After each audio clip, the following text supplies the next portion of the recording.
यदि आप भी पचौरी गुरुजी के माध्यम से ज्योतिष विद्या का अध्ययन करना चाहते हैं तो हमारे दिए गए संपर्क सूत्रों पर आप संपर्क करें। ज्योतिष विषय का लाभ लेने के लिए कृपया हमारे चैनल को सब्सक्राइब करें और इस घंटी को दबाना कृपया ना भूलें और वीडियो को शेयर अवश्य करें।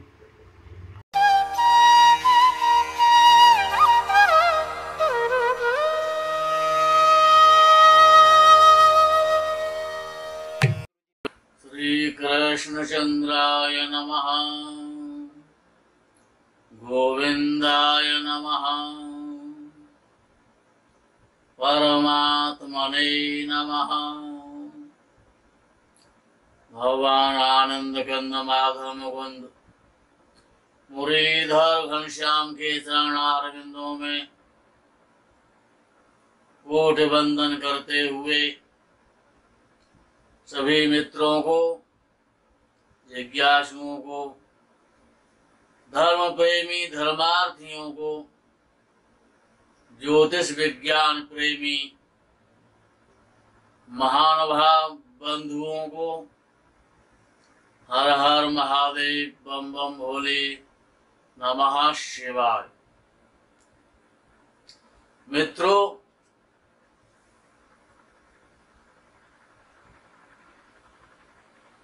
धर्मो रक्षति रक्षितः सिद्धांतानुसार।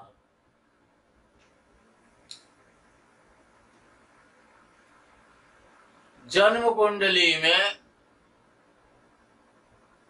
धर्म भाव, धर्म ही ईश्वर है, ईश्वर ही धर्म है। जन्म कुंडली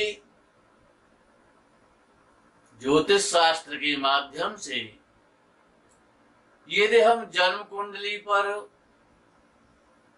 विचार करते हैं तो जो धर्म का भाव है वो नवम भाव है। नवम भाव अर्थात पूर्णांक, पूर्णता लिए हुए। नवम का मतलब ही पूर्ण है, जो अपने में परिपूर्ण हो।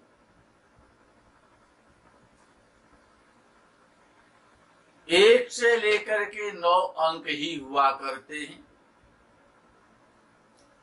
9 से आगे कोई अंक नहीं है और 9 पूर्णांक है, अंक नहीं है, पूर्ण अंक है।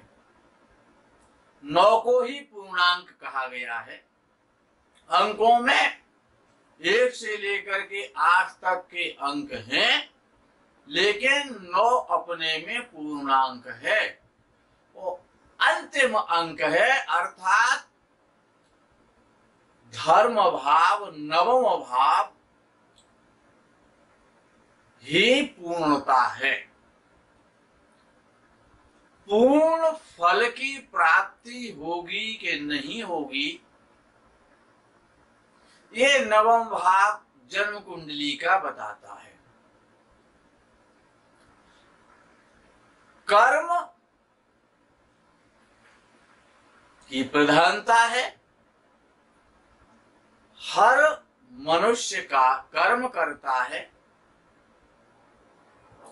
अनेकानेक प्रकार से कर्म करता है। कोई बुद्धि से कर्म करता है, कोई वाणी के कर्म करता है, कोई शारीरिक कर्म करता है। कर्म की परिभाषा अनेकानेक क्षेत्रों में अनेकानेक प्रकार से दी गई है। गीता में भी कहा गया कर्मण्येवाधिकारस्ते, आपका कर्म करने में ही अधिकार है। मा फलेषु कदाचन, फल में आपका कोई अधिकार नहीं है। कब मिलेगा, कब नहीं मिलेगा, कितना मिलेगा। अर्थात कर्म अपने में स्वतंत्र है वो कितना ही कर्म करो, यदि आपका भाग्य साथ नहीं देगा, भाग्य स्थान साथ नहीं देगा, धर्म साथ नहीं देगा, यानी भाग्य अपने में भोग है। भाग्य से माता मिलती है, मातृ जननी मिलती है, भाग्य से पिता मिलता है, इसलिए उसको पिता का स्थान कहा गया है। वो धर्म ही पिता है, धर्म स्थान कहा गया, नमो भाव को पिता का भाव कहा गया, इसीलिए धर्म ही पिता है और पिता ही धर्म है।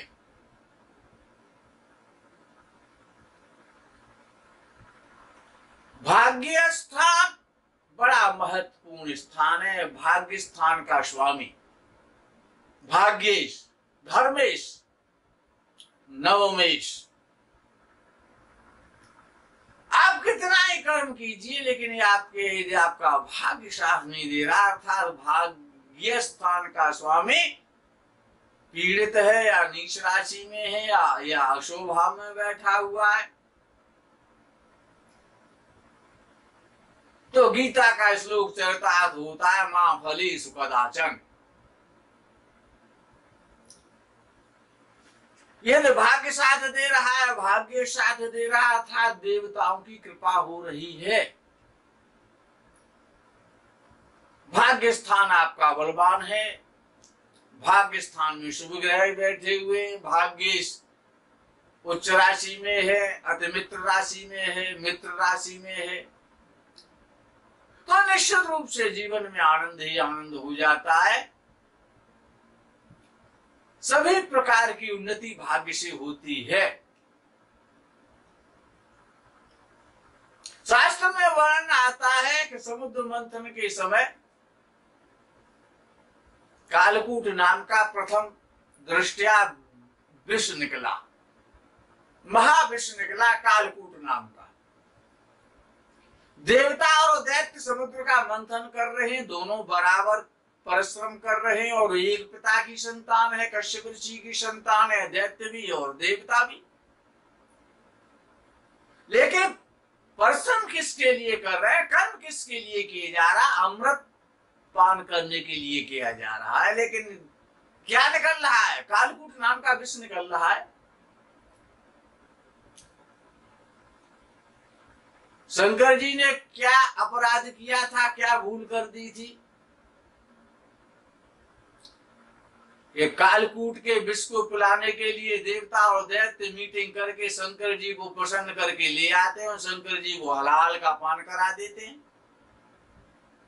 शंकर जी ने कौन सा परिश्रम किया था, उसमें कौन सा कर्म किया था, उनके प्रारब्ध में था, इसलिए उसे भोगना तो पड़ेगा कालकूट नाम के विष को। चैन से अपने समाधि में बैठे हुए थे, कैलाश पर बैठे हुए थे, और मंथन हो रहा समुद्र में।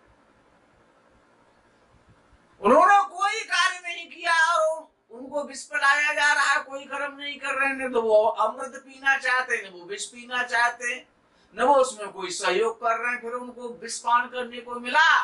क्यों? प्रारब्ध में था, भाग्य में था। और लक्ष्मी जी की उत्पत्ति हुई। जब लक्ष्मी जी की उत्पत्ति हुई तो विष्णु जी ने कौन सा हल चलाया था उसमें? विष्णु जी को लक्ष्मी की प्राप्ति हो रही है, वो तो कोई कर्म नहीं कर रहे थे उसमें। यहां तक बात होती तो कोई बात नहीं है कि शंकर जी को बिना कर्म किए विषपान हो रहा है, हलाल कूट पी रहे हैं, और विष्णु जी को लक्ष्मी वरमाला पहना रही हैं। देवता और दैत्य सभी अपनी गर्दन आगे कर करके रह गए, लेकिन विष्णु जी के गले में वरमाला पहुंच गई। यही तो है भाग्य, इसका नाम भाग्य है कि बिना कर्म किए हुए उसको प्राप्ति हो रही है, चल करके आ रहा है, बुलाया जा रहा है, ग्रहण करो। आप लक्ष्मी जी को ग्रहण करो, आप विश्व को ग्रहण करो। और यहां तक बात होती तो कोई भाग्य ने तो पीछा ही नहीं छोड़ा देवताओं दैत्यों का। और जब अमृत निकला तब क्या हुआ? और शराब महारानी भी समुद्र मंथन से निकली, 14 रत्नों में वो भी आती हैं। मोहिनी भगवान उत्पन्न होते, अमृत का कलश ले लेते, एक पंक्ति में देवताओं को बिठाते हैं, एक पंक्ति में दैत्य को बिठाते हैं। दोनों ही अमृत पीने के अधिकारी हैं। ये शराब पिलाई जाए तो दोनों पक्षों को पिलाई जाए। और मोहिनी भगवान क्या जो प्रारब्ध का खेल है कि दैत्यों को शराब पिलाई जा रही है और देवताओं को अमृत पान कराया जा रहा है। दैत्यों ने क्या अपराध कर दिया था? क्या उन्होंने परिश्रम नहीं किया था समुद्र मंथन में? या किसी वो अन्य पिता की संतान थे, या वो ऐसी में आते थे? एक ही पिता की संतान थे, कश्यप ऋषि की।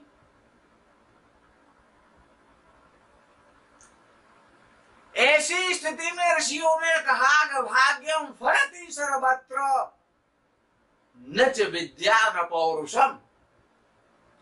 भाग्य ही सर्वत्र फलदायी होता है। आप कितना ही कर्म करते रहिए, कितना ही बुद्धि लगाते रहिए, कितनी युक्ति लगाते रहिए, कितनी जुगाड़ लगाइए, कितने ही तन से मन से परिश्रम कीजिए, लेकिन यदि आपका भाग्य साथ नहीं देगा तो आप सफल नहीं होंगे। इसलिए भाग्य स्थान का स्वामी और भाग्येश आपका पुरुषार्थ सफलता को प्राप्त नहीं कर पाएगा, आपकी विद्या आपको सफल नहीं कर पाएगी यदि आपका भाग्येश भाग्य स्थान का स्वामी साथ नहीं देगा। और भाग्य स्थान का स्वामी साथ कब देगा? कि जब भाग्य स्थान का स्वामी भाग्य स्थान से लग्न स्थान में बैठेगा, तब जो भी आप कर्म करेंगे उसी में आपको सफलता मिलेगी, धन मिलेगा, भूमि मिलेगी, भवन मिलेगा, सभी प्रकार के आनंद मिलेगी। माता का सुख मिलेगा, पिता का सुख मिलेगा, भाइयों का सुख मिलेगा, मित्रों का सुख मिलेगा, संसार का सुख मिलेगा, पत्नी का सुख मिलेगा, सब कुछ भाग्य से मिलेगा। आनंद ही आनंद हो जाएगा, धनपति कुबेरपति बन जाएंगे आप। यह भाग्य से आपका अच्छा है। लग्न स्थान में बैठ जाए भाग्य स्थान का स्वामी, या भाग्य स्थान से तृतीय भाव में बैठ या जो लग्न से तीसरा भाव है, तो भाग्य से भाग्य स्थान को देखेगा, इसीलिए भाग्य मजबूत होगा, सबल होगा, देवताओं की कृपा होगी, देवताओं का आशीर्वाद मिलेगा, रिद्धियां सिद्धियां आपका साथ देंगी। जो भी साधना करेंगे, जो भी तप करेंगे, जो भी संध्या करेंगे, जो भी भजन करेंगे, उसी में आपको सफलता मिलेगी। देवताओं की कृपा की वृष्टि होगी और धन कमाएंगे, धन आएगा, बिना परिश्रम के आएगा, भाग्य से आएगा, देने वाले देंगे। रात्रि में गेट पर जाकर के देंगे, फोन करके देंगे, बुला करके देंगे, हेलीकॉप्टर से आएंगे, गड्डी लाएंगे और आपको धन दे जाएंगे। भाग्य से इतना बलवान होता है, इतना मजबूत होता है, भाग्य साथ देता है। तो क्योंकि भाग्य ही पूर्ण है, पूर्णांक है। और भाग्य को जितनी बार मत हो, यानी 9 के अंक को जितनी बार आप जोड़ेंगे वो 9 ही रहेगा। वो न तो वो कम होगा न वो ज्यादा होगा। 9 1 9, 9 2 18, 8 1 9, 9 3 27, 7 2 9, 9 4 36, 6 3 9, 9 5 45, 5 4 9। 9 को आप जितना जोड़ते जाएंगे उसकी संख्या की वृद्धि होती जाएगी, लेकिन वो अंत में 9 ही रहेगा। वो न कभी घटता है न कभी बढ़ता है, क्योंकि वो पूर्ण है, वो अपूर्ण नहीं हो सकता, उसमें विकार नहीं आ सकता। जैसे जीवात्मा में, ईश्वर में कभी विकार नहीं आता, इसी प्रकार के जो भाग्येश है, अगर अच्छा है, उच्च स्थिति में है, तो आनंद ही आनंद हो जाएगा। यदि भाग्य इस लगन में बैठता है, संतान बहुत अच्छी देता है, पत्नी बहुत अच्छी होती है, पिता बहुत अच्छा होता है जिसका भाग्य लगन स्थान में बैठता है, धनपति बनाता है, सभी प्रकार के कार्य में सफल देता है, जो भी आप कार्य करेंगे। लेकिन देखना यह पड़ता है कि भाग्य से है कौन, सूर्य है कि चंद्र है कि मंगल है कि बुध है, गुरु है, शुक्र है, शनि है, कौन है भाग्य, किन किन वस्तुओं का, किन किन पदार्थों का वो कारक है। भाग्य बहुत महत्वपूर्ण है, याद रखो। ईश्वर की कृपा है और आपके जन्म जन्मांतर के जाने कितने अनेक जन्मों के कर्मों से आपको भाग्य मिलता है, भाग्य बनता है। भाग्य की प्रधानता है कि उसी ने कहा भाग्यम फलति सर्वत्र। मैं नहीं कह रहा हूं, मैंने भी पढ़ा है, पुराण में पढ़ा है, उपनिषद में पढ़ा, भाग्यम फलति सर्वत्र न च विद्या न पौरुषम, न तो पुरुषार्थ सफलता को देने वाला होता है, न विद्या फलवती होती है। जिस प्रकार के समुद्र मंथनम प्राप्य विष्णु लक्ष्मी और हरे विषम, भगवान शंकर को विष पीने को मिल गया, भाग्य में था, विष्णु जी को लक्ष्मी मिल गई। उन्होंने कौन सा पसीना निकाला था विष्णु जी ने, और दैत्यों को शराब और देवताओं को अमृत, ये कहां का न्याय था। भाग्य में है तो शराब तो पीनी पड़ेगी, भाग्य में यदि अमृत है तो आपको अमृत मिलेगा। परिश्रम करते रहिए, देवताओं और दैत्यों का उदाहरण मत भूलिएगा, बराबर के अधिकारी अमृत पीने के। लेकिन वो जब भाग्य लगन से तृतीय भाव में बैठता है तो भाग्य को बलवान करता है। भाइयों के द्वारा, मित्रों के द्वारा, दोस्तों के द्वारा सडन गेन होते हैं व्यक्ति को, और जैसा भाग्य होगा, जैसा भी ग्रह होगा, जो भी उसमें तत्व होगा, जिन जिन वस्तुओं का, जिन जिन पदार्थों का, जिन जिन धातुओं का कारक होगा भाग्य, उसी प्रकार से आपको भाग्योदय कराएगा, निश्चित कराएगा। बिना परिश्रम के धन मिलेगा, बिना परिश्रम के मकान मिलेगा, बिना परिश्रम के सम्मान मिलेगा, अपने आप पद मिल जाएगा। भाग्येश, और ये भाग्येश लगन से पंचम स्थान में बैठा है, अर्थात भाग्येश नवम से नवम में बैठा है। पंचम स्थान भाग्य स्थान का बाप है, पिता है पंचम भाव, नवम से नवम है, अर्थात भाग्य स्थान पिता स्थान है, तो पंचम भाव दादा का स्थान है, बाबा का ग्रैंड फादर है, वो बाप का भी बाप है वो।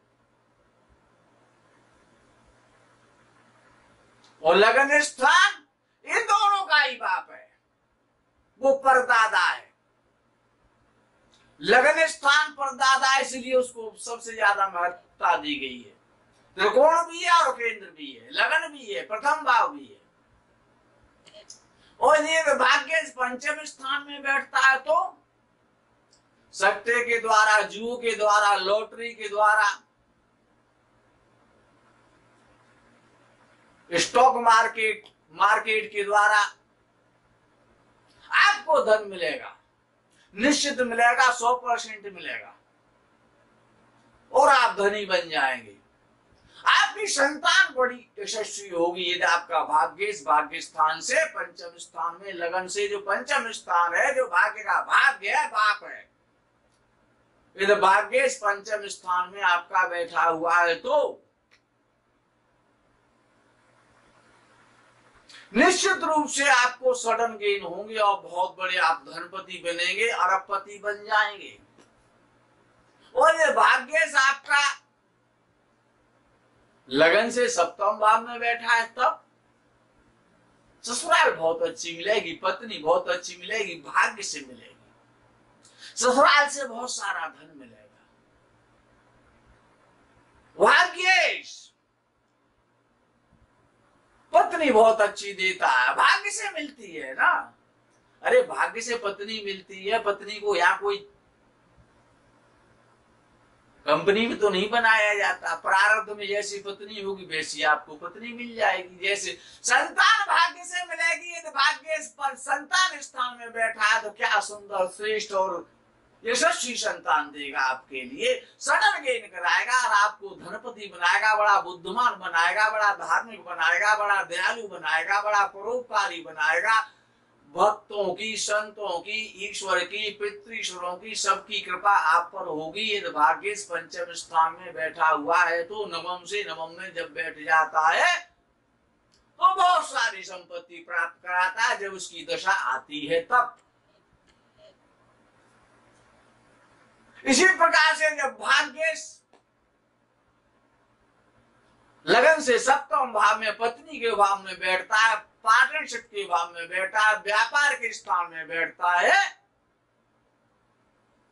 तो जितने भी भाग्य स्थान से और सप्तम भाव से, सप्तम भाव व्यापार है, पत्नी है, साझेदारी है, सामंजस्य है, और धन के लिए बड़ा महत्वपूर्ण है, इंपॉर्टेंट है सप्तम भाव। सप्तम भाव में यदि आपका भाग्य बैठा हुआ है तो जीवन में आनंद ही आनंद हो जाएगा आपके। और यदि भाग्य से भाग्य स्थान में बैठा हुआ तो चार चांद लग जाएंगे। और उच्च का होके बैठा है, किसी भी लगन में बैठा है, लगन से तृतीय भाव में बैठा है, लगन से पंचम भाव में बैठा है, लगन से सप्तम भाव में बैठा है, और उच्च का होके बैठा, मित्र राशि बैठा, अतिमित्र राशि बैठा है, स्वराशि में बैठा है, तो क्या आनंद है। जीवन का आनंद है कि आप स्वर्गलोक से, वैकुंठ लोक से आए हुए प्राणी हैं जो संसार में भोग भोगने के लिए आए। सारे भोग आपको प्राप्त होंगे, सारे भोग आपको प्राप्त होगा। आपका भाग्य मजबूत हो, बलवान हो, आप धार्मिक बने। इसी कामना और भावना के साथ में इस प्रकरण से आज मैं विदा लेता हूँ। आगे के प्रकरण की आप प्रतीक्षा करेंगे। तब तक के लिए हर हर महादेव बम बम बोले नमः शिवाय। जय गो माता की।